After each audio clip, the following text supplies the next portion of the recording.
We have spoken about Eugenia Cooney many times on our channel before, but recently we came across an article that was speaking about how she is now normalizing predatory behavior. I'm going to dive into all the details in just a moment, but first, if you could do us a big favor, please tap that like button, we'd really appreciate it. And with that out of the way, let's begin. As a trigger warning, this video will feature discussions regarding potentially offensive topics like eating disorders, sexuality, and predatory behavior. So if any of these topics are bothersome to you, I suggest you skip this one. The article posted to Indie Truther was written by Anton Sawyer, and he begins by saying, "It never ceases to amaze me how some online influencers can have their careers ruined by one tweet or by an off comment somewhere, while others could pretty much set someone on fire and not be given a second glance." This second group that Anton refers to is where Eugenia Cooney falls. Eugenia began her YouTube career in 2011 and currently has just over 2 million subscribers. Typically she uploads vlogs and makeup tutorials, but her health has been a subject of much public controversy. In October of 2016, there were even petitions made up hoping to ban her from YouTube because many believe that she was promoting dangerous eating habits.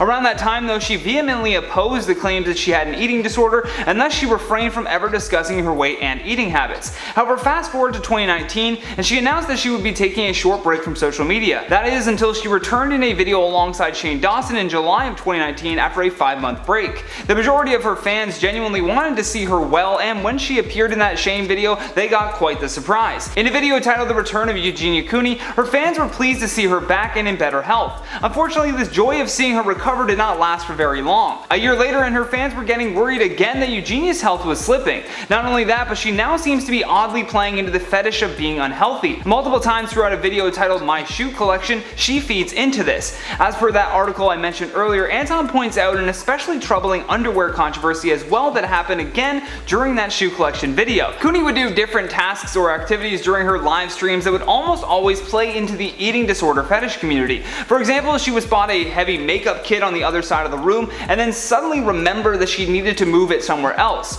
In the video, she would clearly struggle to lift the makeup kit, and some believe this is her feeding into that prevalent need for people in this fetish community to watch a frail woman do something that really shouldn't take any effort at all. I don't want to spend time really trying to understand why this would make people turned on, because the focus needs to be on the fact that YouTube is still allowing this content on the platform. Given that most of her fans are either preteen or teenage girls, this is setting a terrible example for them. It's one thing to put this kind of content on a site like OnlyFans where there is a barrier of entry, but to put it on YouTube is just deplorable stuff. Going back to the underwear controversy for a moment, Anton believes that her occasional showing of her underwear is this strange way of grooming young fans into watching more of her content. Even if that wasn't the case, her thumbnails clearly show her not looking well to simply garner more clicks. This one video was edited as well, which means you know that she had multiple opportunities to cut out those moments where she perhaps accidentally flashed the camera. She didn't remove those moments though, they stayed in the final version.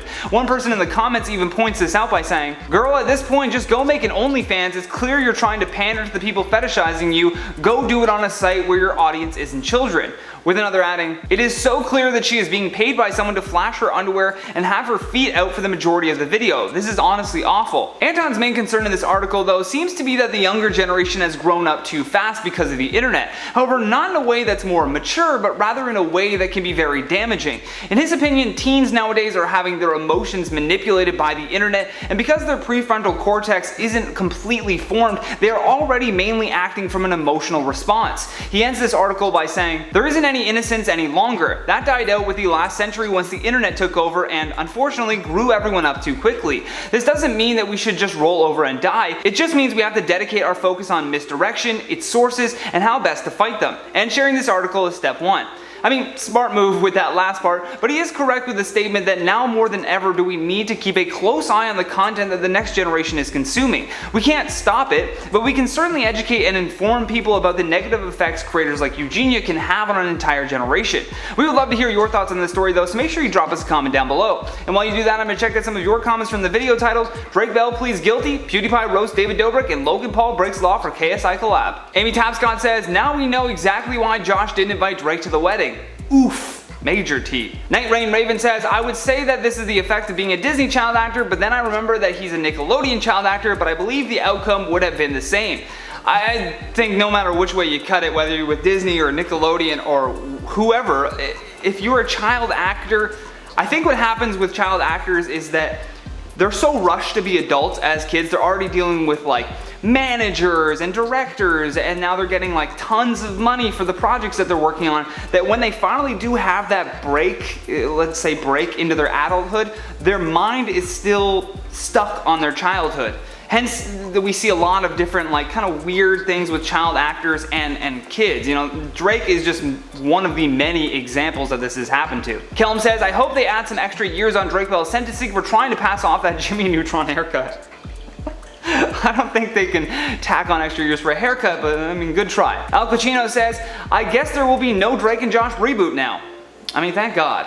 Manda B. Simpson says, you look like Marquez Houston. Who?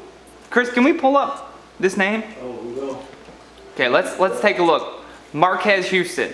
They say I look like Marquez Houston. And Chris is gonna pull up here. You're gonna get a live reaction. Oh. Okay. Chris, how old is this gentleman? This gentleman is 39 years old. 39? You think I look like a 39-year? I guess I do need a skincare routine. Either way, guys, that has been today's video. Thank you so much for watching. I've been your host, Johnny Rogers, and until next time, stay classy, YouTube, or at least try.